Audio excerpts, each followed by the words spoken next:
It's the day after one of the greatest all-star races that we've seen in a really long time out at North Wilkesboro. I'm Shannon Spake. Do you know how many all-star wins Joe Gibbs Racing has? We're going to tell you. Plus, we're going to talk to the one who won the most recent. That, of course, is Christopher Bell, the big winner, $1 million. Hey, Sadie's dad is the Ladies' newest dad. is he's the newest member of the Millionaire Club, the All-Star winner. So it's the day after. How does Christopher Bell celebrate the All-Star win?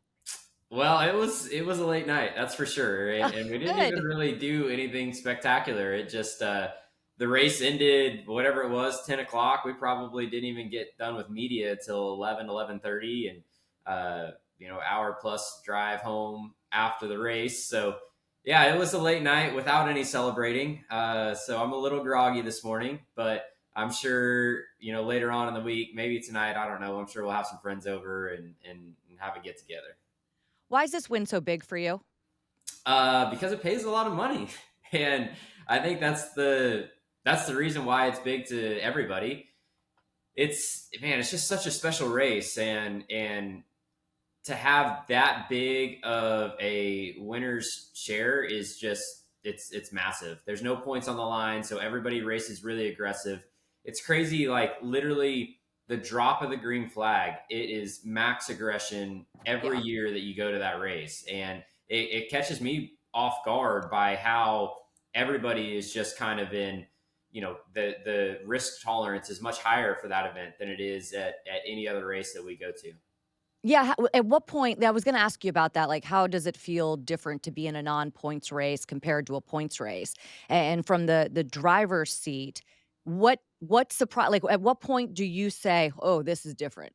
Oh, it's literally the drop of the green flag. Like typically, you go to a points race and they drop the green flag, and everyone's like, okay, we've got 400 miles, 500 miles, and nobody's putting it three wide on lap one, or very rarely. Like everybody's kind of gets in this mentality of let's just get it sorted, get single file, and then let the better drivers, the better cars work their way to the front.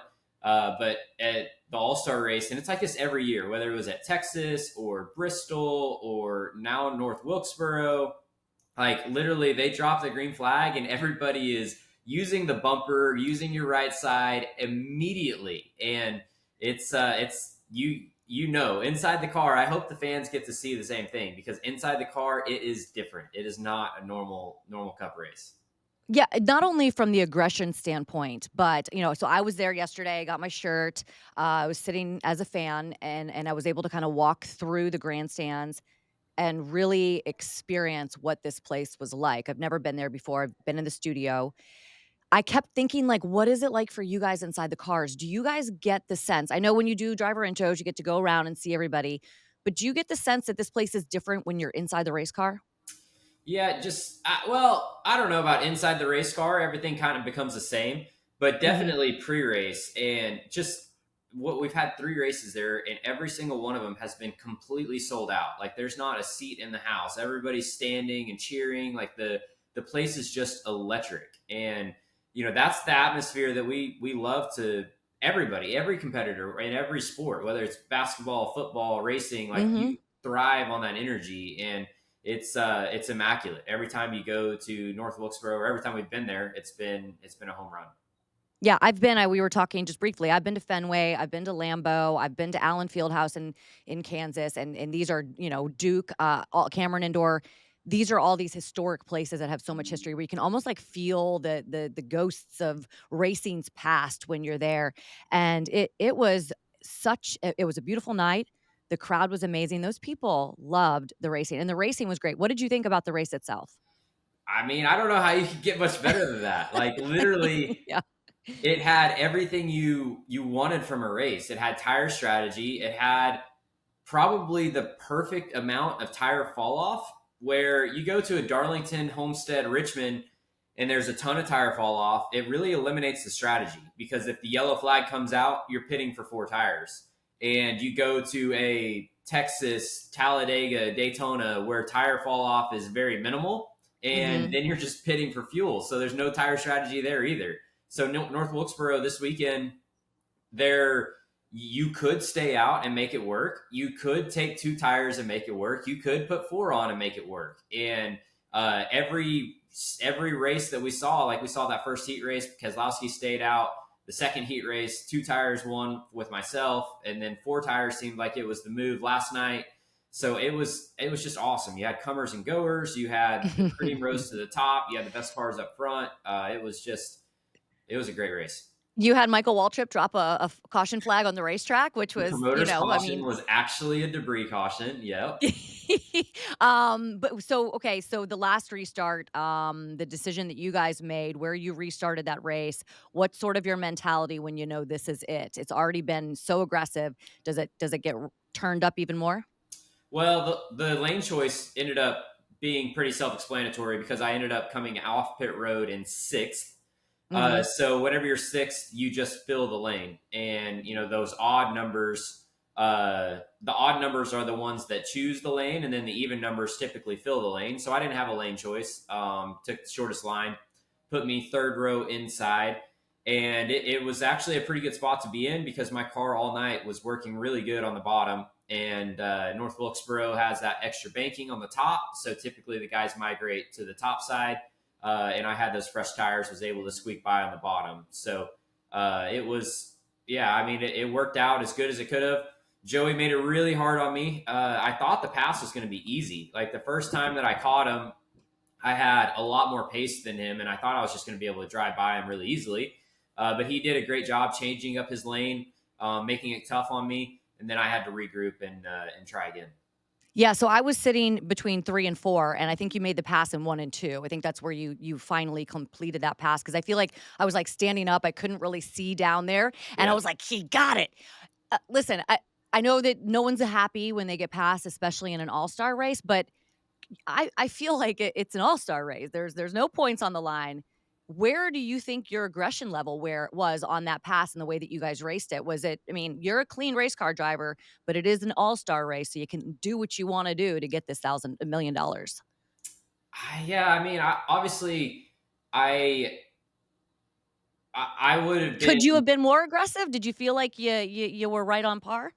I mean, everyone probably wanted me to be more aggressive. Like that first time I Ross got to Chastain Joey, did. I'm sure that my team and my pit crew guys are like, ship him now, and I didn't do that. So from Joey's standpoint, I get it. Like he was leading the race, he had it in hand, and it pays a lot of money to win, and it doesn't pay very much to run second. So Mhm. it's a big loss, and I genuinely don't think that I did anything differently than anybody else would have done. If anything, I think I was on the nicer side.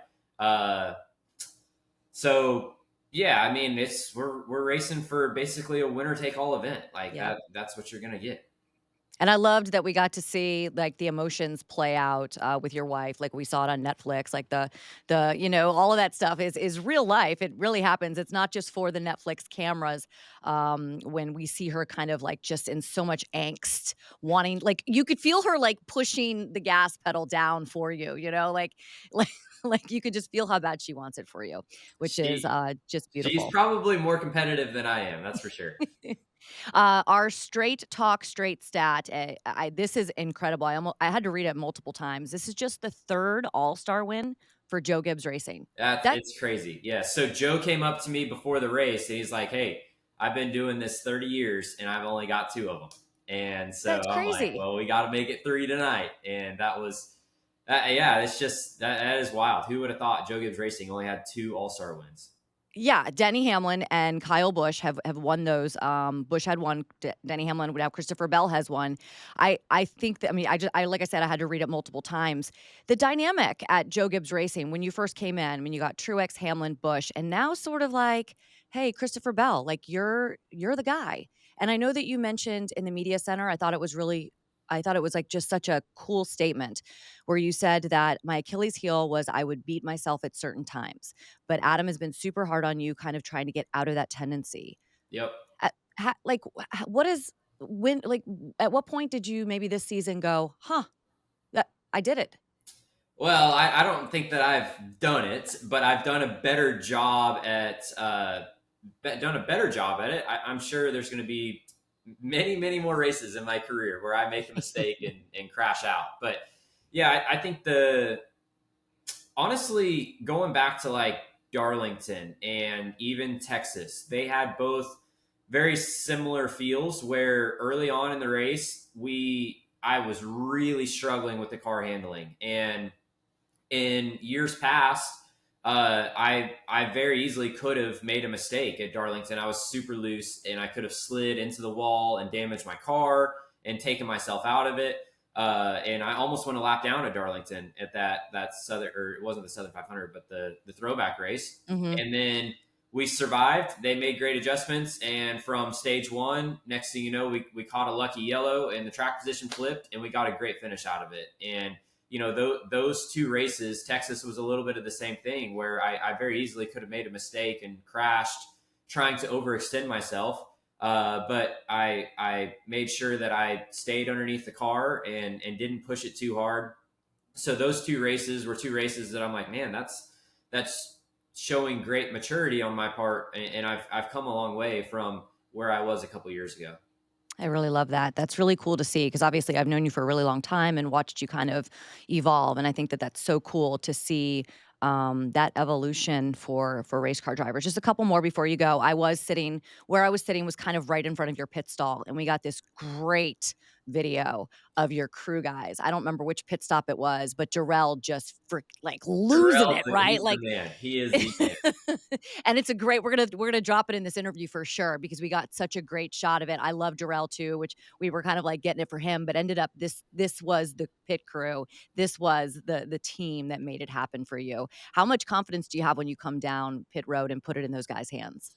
Yeah, I mean, it's just it's such a relieving feeling week in and week out, knowing that they're going to do their part and they're going to pull their weight. And most of the time, we're going to be the guys that are gaining spots on pit road. And Mhm. at worst case scenario, you're looking at just maintaining your position. And they do such a good job of never taking us out of contention. And like I was talking about myself maturing as a driver, and I'm going to have days where I still make mistakes. They're going to have days where they have mistakes, but they're an experienced group, and it seems like Mhm. they know when to press, when not to press, and they do a great job of keeping us in the game, and that's all you ask for. That's awesome. All right, before I let you go, final question. You start your burnout, by the way, man. Like, I don't even know how you. It's just amazing what you guys do. But the little Polish, you did a Polish victory lap, a little one. Was that something that you thought about before? Something that just kind of evolved? Did you mean to do that? That's a good question. So honestly, I don't know. I just kind of Yeah, do whatever comes to me. Like yeah. I started rolling around, and I'm like, well, the grandstands are packed, right, and they start right there in turn two. So I'm like, I'll just whip this thing around and wave to the crowd. And Awesome. I always try and like see, if I recognize anyone or whatever. So I was just waving to the crowd, trying to take it all in and enjoy the moment, because that was probably one of the top moments of my career so far. So just trying to soak it all in and enjoy it. Even like just in NASCAR or just worldwide? I mean, in terms of like globally for you, because I know you've won a lot of really big races. Yeah, I mean, certainly, and certainly in NASCAR, I mean, I would put this right up there with my Yeah. my round of 8 wins. Those are really big.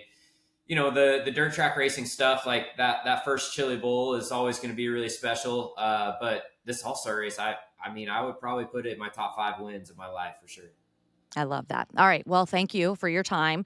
Tell Sadie we said hello, and maybe some extra milk bones for her as you get set to celebrate the 1 million. Enjoy yourself tonight. If you do get into some friendships and troubles, We might have to have a steak dinner tonight on there me. you go. Congratulations. See you. Thank you. Certainly, Christopher Bell, his team, crew guys, we just mentioned it. They had the best day ever in North Wilkesboro. Besides this guy, all right, Marcus Smith. I had the opportunity to go out to the track as a fan. I've never been to North Wilkesboro because I was obviously in the studio the last couple of years. And someone had told me, "Hey, listen, it's like Lambeau, it's like Fenway. It's as if those places closed down for decades and then reopened." And it was. And you have to give a lot of credit to Marcus Smith, to Dale Jr. for sure. And I had an opportunity to sit there next to Marcus Smith when this race was going on, watching him sort of watch everything play out. And I asked him what makes him most proud about watching the race at North Wilkesboro.